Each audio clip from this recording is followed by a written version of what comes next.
March Madness, and I'm Trisha McCauley. And I'm Dylan Conover. If you missed Friday's game against Illinois State and Indiana State, you can check out all the highlights. We have them here for you, and you can check them out on YouTube. Indiana State got us started off with a nice dunk from number 12. But fortunately, it was number 12 on Illinois State as well, who was pretty hot for the first half, Tony Willis. He traded away baskets all night long. Here they knocked down a three, Indiana State. Illinois State responds with a three of their own. Unfortunately, shots weren't really going down for either team. They were both shooting very poorly, which enabled the game to be pretty close. They closed out the first half with a nice breakaway dunk. Illinois State down 7 at the half.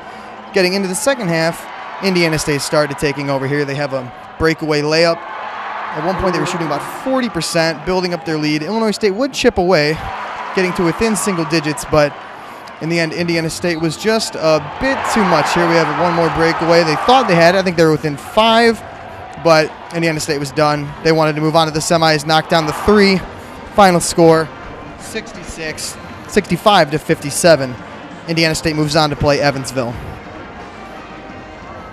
Game 1 of the semifinals was the University of Northern Iowa and Wichita State. The game went into overtime, but the Panthers came out on top. Check them out.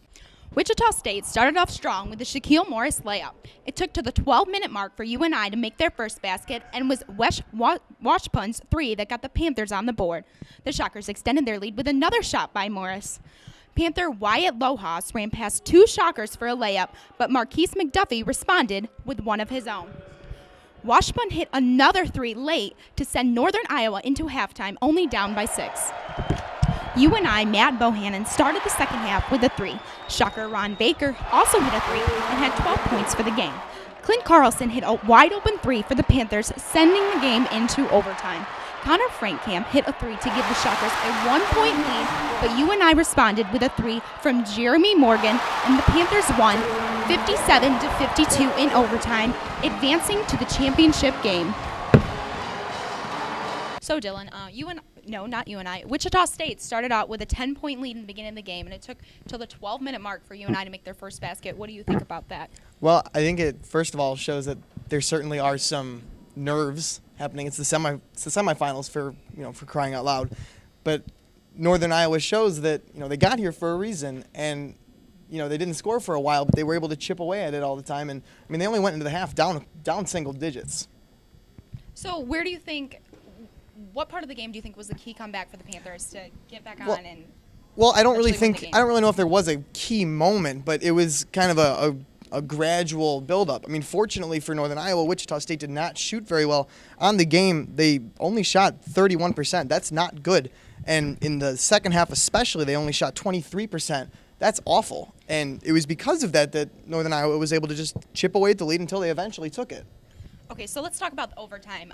UNI shot 80%, and Wichita State only shot 40%, and that was the difference maker for them. So what is your take on that? Well, yeah, exactly. They each had 5 shots. Northern Iowa made 4 of them. Wichita State only made 2 of them, and then the difference between those 2 shots was 5 points, which was the margin of the game. I think it just shows down crunch time, Northern Iowa was cooler, they were ready, and they made their shots count. Okay, let's talk about Game 2. The Sycamores and the Purple Aces from Evansville played, and it was a blowout. The Aces beat the Sycamores 68-42. Check it out. 6th-seeded Indiana State looked to continue their run to the NBC crowning against 2nd-seeded Evansville. Unfortunately, things did not go Indiana State's way. Evansville was hot early. They shot 46% from the field, 50% from the three-point line. Miscavige just wasn't really used that much. Didn't play at all the second half. Here, Indiana State makes their only three-pointer of the game. They went 1 for 16, 6.3%, and this one got ugly early. Evansville ended up shooting 41% from the field, only 37% from the three-point line, but it was enough to get the blowout win, 68-42. Evansville advances to the final. They will play Northern Iowa, who's looking to defend their crown of the Missouri Valley Conference.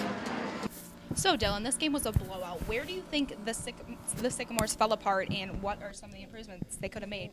Well, no disrespect to the Sycamores, but I don't know if they ever were together to fall apart.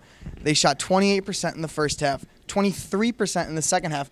Shots were not falling for them, and unfortunately, Evansville is the top scoring offense in the Missouri Valley Conference. If you let them get a lead, you're probably not going to get it back, and they let them build up the lead until it was too much to overcome. Okay, so based on tonight's games, what are your predictions for tomorrow's championship game? Well, like I said, Evansville is the top offense going against Northern Iowa.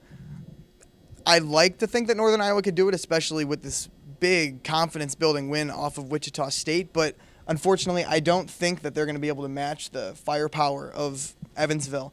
I mean, all of Evansville's starters were sitting for like the final 5 minutes of the game. Ballantyne and Miscavige just didn't even play the second half, I don't think. They're rested. They're ready to go. I think this is Evansville's title. All right, well, that's all we have for today. Thank you for joining us, and join us tomorrow for the championship game coverage.